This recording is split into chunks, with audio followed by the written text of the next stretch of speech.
अरशद कुरैशी साहब, आपने पहले ज्वाइन किया तो आपसे ही पहले सवाल कर लेते हैं, जरा ये फरमाइएगा कि ये जो अभी इंतहाई कदम उठाने का कहा गया है, एक तो ये बताइए कि क्या हुकूमत ये करने में कामयाब हो जाएगी? क्योंकि जैसे ही ये ऐलान हुआ है तो अब मुख्तलिफ सियासी जमातों की तरफ से इस पर रिएक्शन आना शुरू कर दिया है, जिसमें पाकिस्तान पीपल्स पार्टी के सेनेटर रजा रब्बानी साहब भी हैं, जिसमें जेयूआई भी है, जिसमें अपनी जमात मुस्लिम लीग नून के कुछ एमएनएज हैं या साबिक वफाकी वजीर हैं, उनकी तरफ से भी रिएक्शन आ रहा है। और दूसरा, क्या ये मुनासिब वक्त है या जब ये हैपन हुआ था तब मुनासिब वक्त था?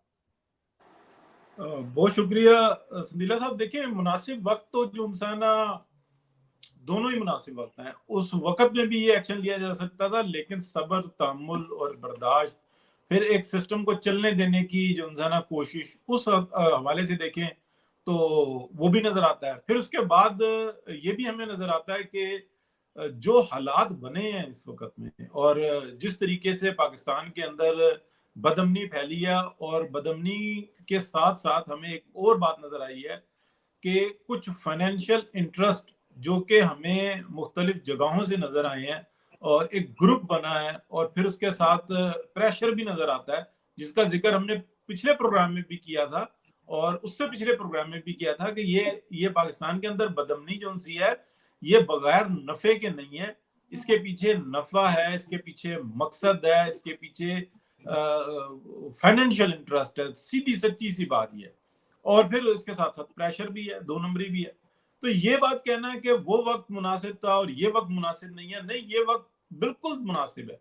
हाँ, इस बात पर हम बात कर सकते हैं कि अगर कदम बढ़ा लिया तो फिर ये कदम सिर्फ आइन और कानून के तनाज़े में नहीं, फिर आपको कोर्ट में जाके ये जो जजेस हैं इनके गले पकड़ने होंगे, इनके ऊपर हाथ डालना होगा, इनके ऊपर भी आर्टिकल 6 के लिए जो है ना बाकायदा पार्लियामेंट के अंदर करारदाद पेश करनी होगी, और इनके खिलाफ भी जो है ना मूव करना होगा कि जो चीज हमने, यानी कि पार्लियामेंट ने, अवाम की नुमाइंदा ने, जमहूर ने लिख कर ही नहीं दी हुई, वो आपने किस तरीके से 3 दिन को 15 दिन में कन्वर्ट कर दिया, किस तरीके से गुजरे हुए वक्त को यहां पर लाकर खड़ा कर दिया। और एक केस जो कि इंतहाई जरूरी है वो ये है कि 2018 के इलेक्शन को भी फिल फोर चैलेंज करना होगा कि ये 2024 का भी खत्म करें, ये 2018 के जो इलेक्शन है ना, उनके दुरुस्त फैसले के साथ हमें इस पार्लियामेंट के अंदर भेजे।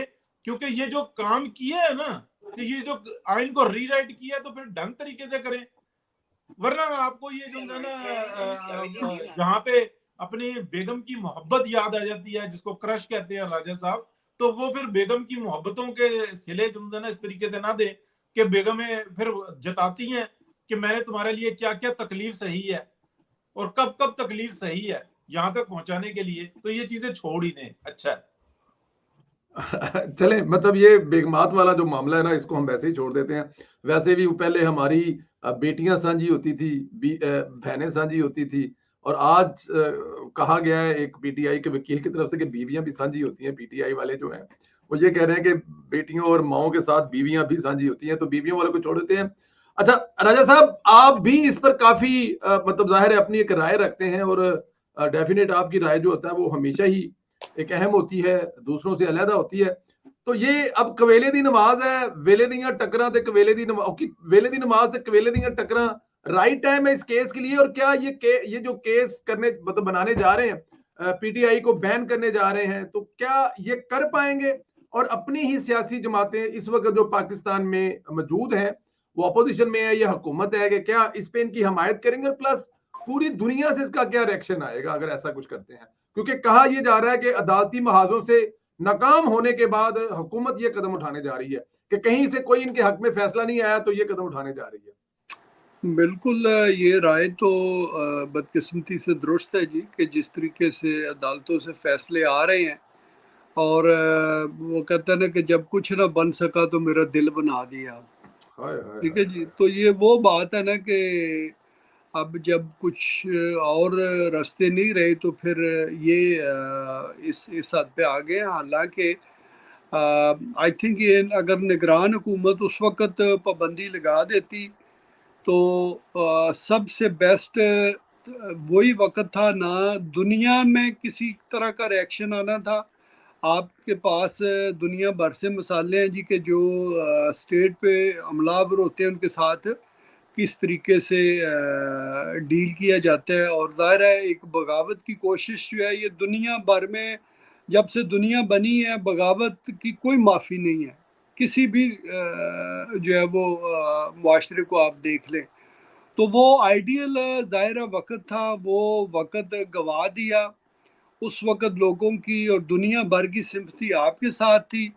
अब इस तरह की चीज़ें जो है वो करने के बाद जो और इतने देखें ना जब शुरू में न्याज़ी साहब फ़ारिग हुए तो बड़े-बड़े केस इनके सामने आ रहे थे कि ये भी करप्शन का केस है, इधर भी इन्होंने किया। और सबसे बढ़ के जो है ना ये जो साइफ़र है, सिर्फ़ साइफ़र अलोन जो है ना ये फांसी की सज़ा है कि आपने एक स्टेट का सीक्रेट जो है रिवील किया है, इसी पे फांसी बन जाती है और जो भी इसमें इन्वॉल्व है।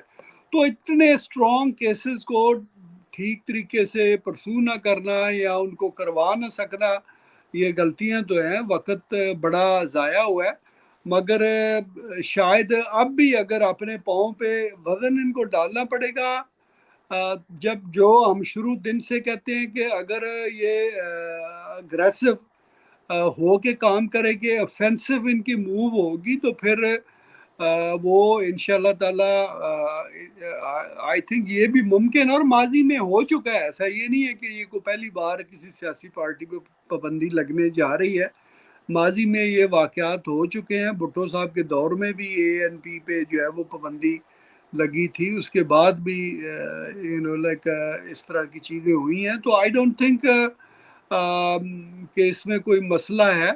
बट अब ये जो सुप्रीम कोर्ट का फैसला आया है इसको भी पार्लियामेंट में जो है वो बैठ के इसको रिजेक्ट करना चाहिए। और अब फैज़ हमीद का जो है ना जो नेटवर्क है उसको तोड़ने पे सीरियसली काम होना चाहिए। और आप ठीक लोगों को एक खुशखबरी दूं कि जो अमेरिका में जो नेटवर्क था अल्हम्दुलिल्लाह with the help of Ehsan Chatta साहब उन्होंने बहुत काम किया। पहले हमने एम्बेसडर को रिमूव करवाया और फिर फैज़ का जो सबसे बड़ा चेता था उसका भी पता चला है कि उसको भी यहाँ से रिमूव करके पाकिस्तान वापस बुला लिया गया है। तो अल्हम्दुलिल्लाह फैज़ की फील्डिंग जो है कम अज़ कम अमेरिका से तो काफ़ी हद तक हट चुकी है। और बाकी का दुका जो रह गए हैं वो भी आए दिनों में सफाई होगी और यहाँ पे भी आपको बेहतरी नज़र आएगी। तो अगर इसी तरीके से पाकिस्तान में भी ये काम सीरियसली करना शुरू कर दिया जाए कि ये जो काली भेड़ें हैं अतर मनीला जैसी जो बैठी हुई हैं इनको आप देखें। आपने जो मैसेज पहले लिखा, मेरा थोड़ी बात लंबी हो गई है कि आपने कहा जी कि पीटीआई सियासी हकीकत है, इसको सियासी तरीके से डील कर, सियासत को सियासत से आप डील कर सकते हैं, फितने को आप सियासत से नहीं डील कर सकते। ये एक फितना है, आप ये सियासी हकीकत नहीं है। फितने को आपने कुछ और किसी और तरीके से डील करना है तो फिर आप इस पे काबू पाएंगे। सियासत नहीं है ये। ठीक थैंक यू। ठीक है, बिल्कुल ठीक है। एक तो जो सुनने वाले हैं उनका बहुत शुक्रिया, एक बड़ी तादाद में हमें सुन रही है।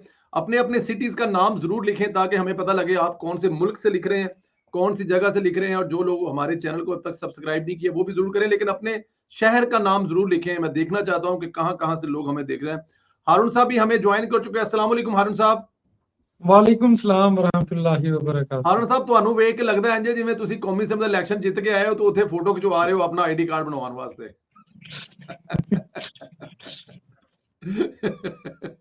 जिस तरह की ਤੁਹਾਡੀ चलो मास्टर इतना के तो पीछे। हक है हमारा सर। जी जी जी, हमारी हमारी जो दुआएं भी आपके साथ हैं इसमें इसमें बिल्कुल ऑलवेज है। हम चाहेंगे कि आप पे ये वक्त आए हम भी कह सकें। मुझे हारून साहब ने हारून साहब के हवाले से एक वाक्य का पता लगा तो मैं यहाँ पर मतलब लोग कितने प्यार और मोहब्बत करने वाले होते हैं कि हारून साहब के पास 2013 के इलेक्शन के आगे पीछे करके शाह महमूद कुरैशी साहब तशरीफ लाए तो उन्होंने मतलब जाहिर है कोई बड़े मेहरबान थे हारून साहब के, जिनके साथ वो तशरीफ लाए। हारून साहब पर बड़ी नेकियां थी जिनके वो साथ तशरीफ लाए थे। तो उन्होंने वोट डालने के लिए कहा पाकिस्तान तहरीक इंसाफ को। तो हारून साहब ने वहां पर जो फलों वाली एक ट्रे पड़ी थी उसमें एक चाकू भी पड़ा हुआ था, वो उठा लिया और कहा जी ये चाकू ले ले और अंगूठा काट दें, ये अंगूठा लगेगा तो सिर्फ शेर पे लगेगा और किसी पे लगेगा। और इस चीज को शाह महमूद कुरैशी ने भी हमारी इत्तला के मुताबिक बड़ी अप्रिशिएट किया कि आप एक सच्चे कारकुन हैं, वो जिस जमात के भी हैं आप हमें कह सकते थे, लेकिन बाद में आप वोट जिसको मर्जी डालते। तो ऐसे जो दोस्त होते हैं, कारकुन होते हैं, पार्टी के वर्कर होते हैं, कायदीन से मोहब्बत करने वाले लोग होते हैं, तो वो सरमाया होते हैं। तो हारून साहब उस दिन के लिए, उस वक्त के लिए आपको सलूट है सर, अल्लाह आपको सलामत रखे।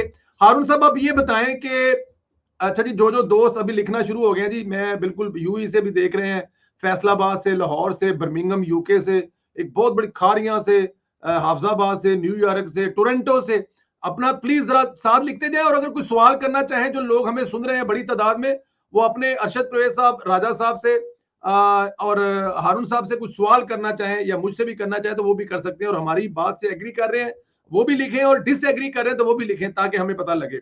हारून साहब, सुप्रीम कोर्ट के बगैर क्या ये मुमकिन है, अगर फर्ज किया कि तहरीके इंसाफ पर पाबंदी लगती है, तो वो तो उड़ा के रख देंगे, वहां पे तो उनकी पूरी फील्डिंग लगी हुई है। तो क्या बगैर जो एतमाद में लिए हुए, एतमाद में तो लगता है अपनी पार्टी को नहीं लिया, अपनी पार्टी के लोग इस पर तनकीद करना शुरू हो गए हैं, अपनी इत्तेहादी हुकूमत के इत्तेहादियों को भी नहीं लिया, वो भी कह रहे हैं कि ये पाबंदी नहीं लगनी चाहिए या इस दौर में ये पाबंदी। तो आपको क्या लगता है कि ये तमाम चीजें मराहल तय करने के बाद ये बात बाहर निकाली है, या बस आज फैसला हुआ और ये बात कर दी कि हम पाबंदी लगाने जा रहे हैं? देखिए संदेला साहब, सख्त बात करता हूँ आपसे, ये एक जज्बाती फैसला है। ये फैसला कोई, इस पे कोई होमवर्क नहीं किया गया, और होमवर्क के बगैर संदेला साहब आपको कभी सक्सेस और कामयाबी मिल नहीं सकती। आपने बाउंसर मारा है, लग गया तो ठीक है, नहीं तो पीछे विकेट कीपर के पास चला जाएगा। तो बात यह है कि आपने प्रेस कॉन्फ्रेंस की, उसमें सहाफी के सवाल का जवाब दिया, आपने कहा कि हमने इत्तेहादियों की मुशावरत के साथ ये फैसला किया है, और 2 से 3 घंटे के बाद एमक्यूएम और पीपल्स पार्टी गू का शिकार हो गई, और उन्होंने खुलकर जनाब अताउल्लाह तारड़ के इस दावे की उन्होंने तायीद नहीं की सर। तो बात यह है कि इतना बड़ा फैसला और होमवर्क के बगैर, ये भी एक बहुत बड़ा सवालिया निशान है। और संदेला सर, मैं तो इसको किसी और तरीके से एनालाइज कर रहा हूं सर, मैं इसको किसी और तरीके से एनालाइज कर रहा हूं, और उस पर थोड़ी सी मेरे अपने सोचने का पॉलिटिकल वर्कर हूं कि शायद मुस्लिम लीग नवाज भी जो मौजूदा सिस्टम है उसमें किसी ऐसे रास्ते की तलाश में है कि वो वापस अपने बयानिए पे चली जाए, अपने वोटर से, सपोर्टर से और अपने वर्कर से रजू करे, और अपना पॉलिटिकल जो कैपिटल है उसको डैमेज होने से मजीद बचा ले सर। आज जैसे पीपल्स पार्टी ने अपनी सपोर्ट से विदड्रॉ किया है, आसिफ अली जरदारी ने 3-4 दिन पहले जो बयान दिया है, और जो अदालती मामलात हैं, संदेला साहब सख्त बात करने लगा हूं कि मुस्लिम लीग नवाज को शायद 2 या 3 माह के बाद मौलाना फजलुर रहमान साहब का ये मशवरा याद आए कि मियां साहब आप हमारे साथ अपोजिशन में बैठें और वफाक में किसी और को हुकूमत करने दें। मौजूदा सिस्टम की जो कैपेसिटी है, जो क्रेडिबिलिटी है, संदेला साहब हो नहीं सकता